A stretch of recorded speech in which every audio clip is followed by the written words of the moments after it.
Clip number 113 قرآن پاک کی سورہ آل عمران کی آیت نمبر 40 سے 42 کی تلاوت، ترجمہ اور تفسیر قرآن صراط الجنان سنیں گے۔ بسم اللہ الرحمن الرحیم۔ ترجمہ، اللہ کے نام سے شروع جو نہایت مہربان رحمت والا ہے۔ قال رب أنا يكون لي غلام وقد بلغني الكبر وامرأتي عاقر قال كذلك الله يفعل ما يشاء۔ ترجمہ، عرض کی ہے میرے رب میرے ہاں لڑکا کیسے پیدا ہوگا حالانکہ مجھے بڑھاپا پہنچ چکا ہے اور میری بیوی بھی بانجھ ہے۔ اللہ نے فرمایا اللہ یوں ہی جو چاہتا ہے کرتا ہے۔ انا یکون لی غلام، میرے ہاں لڑکا کیسے پیدا ہوگا۔ حضرت زکریا علیہ الصلوۃ والسلام کو جب بیٹے کی بشارت دی گئی تو آپ علیہ الصلوۃ والسلام نے تعجب کے طور پر عرض کیا، اے میرے رب عز و جل، میرے ہاں لڑکا کیسے پیدا ہوگا حالانکہ میں بوڑھا ہو چکا ہوں اور میری بیوی بھی بانجھ ہے۔ اللہ عز و جل نے فرمایا اللہ یوں ہی جو چاہتا ہے کرتا ہے۔ اس وقت حضرت زکریا علیہ الصلوۃ والسلام کی عمر 120 سال کی ہو چکی تھی اور آپ کی زوجہ کی عمر 98 سال تھی۔ سوال سے مقصود یہ تھا کہ بیٹا کس طرح عطا ہوگا؟ آیا میری جوانی واپس لوٹائی جائے گی اور زوجہ کا بانجھ ہونا دور کیا جائے گا یا ہم دونوں اپنے حال پر رہیں گے؟ فرمایا گیا کہ بڑھاپے میں فرزند عطا کرنا اس کی قدرت سے کچھ بعید نہیں، لہٰذا اس بڑھاپے کی حالت میں فرزند ملے گا۔ قال رب اجعل لي آية قال آيتك ألا تكلم الناس 3 أيام إلا رمزا واذكر ربك كثيرا وسبح بالعشي والإبكار۔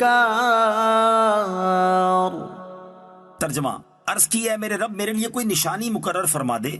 اللہ نے فرمایا تیری نشانی یہ ہے کہ تم 3 دن تک لوگوں سے صرف اشارے سے بات چیت کر سکو گے اور اپنے رب کو کثرت سے یاد کرو اور صبح و شام اس کی تسبیح کرتے رہو۔ قال رب اجعل لی آیہ، عرض کی اے میرے رب میرے لیے کوئی نشانی مقرر فرما دے۔ حضرت زکریا علیہ الصلوۃ والسلام نے حمل ٹھہر جانے کی صورت میں علامت ظاہر ہونے کا عرض کیا تاکہ اس وقت اور زیادہ شکر و عبادت میں مصروف ہو جائیں۔ اللہ تعالیٰ نے فرمایا تیری نشانی یہ ہے کہ تم 3 دن تک لوگوں سے صرف اشارے سے بات چیت کر سکو گے۔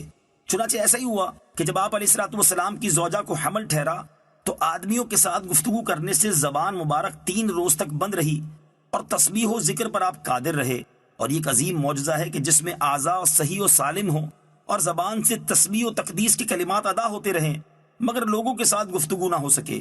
اور یہ علامت اس لیے مقرر کی گئی کہ اس نعمت عظیمہ کے ادائے حق میں زبان ذکر و شکر کے سوا اور کسی بات میں مشغول نہ ہو۔ اس سے معلوم ہوا کہ صالح فرزند ملنے پر رب عز و جل کا شکریہ ادا کرنا چاہیے۔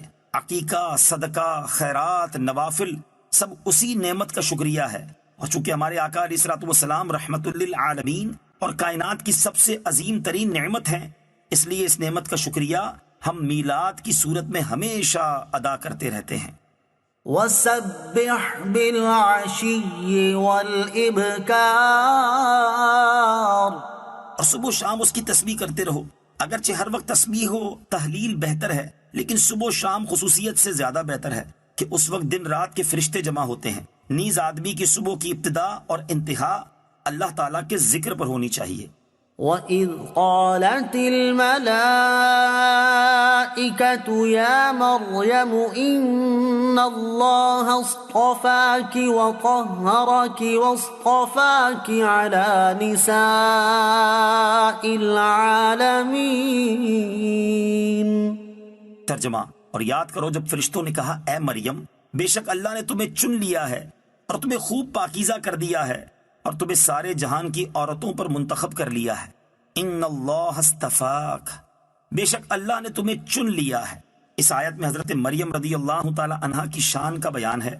اللہ تعالیٰ نے انہیں بہت سے فضائل کے لیے منتخب فرما لیا، مثلا عورت ہونے کے باوجود بیت المقدس کی خدمت کے لیے انہیں نظر میں قبول فرما لیا، حالانکہ صرف مردوں کو ہی منتخب کیا جاتا تھا، لہٰذا یہ بات ان کے سوا کسی عورت کو میسر نہ ہوئی۔ آپ رضی اللہ تعالی عنہا کے لیے جنتی رزق بھیجا گیا، حضرت زکریا علیہ السلام کو ان کا کفیل بنایا گیا، نیز اللہ تعالیٰ کی طرف سے انہیں یہ فضیلتیں فرشتوں کی زبان سے سنائی گئیں۔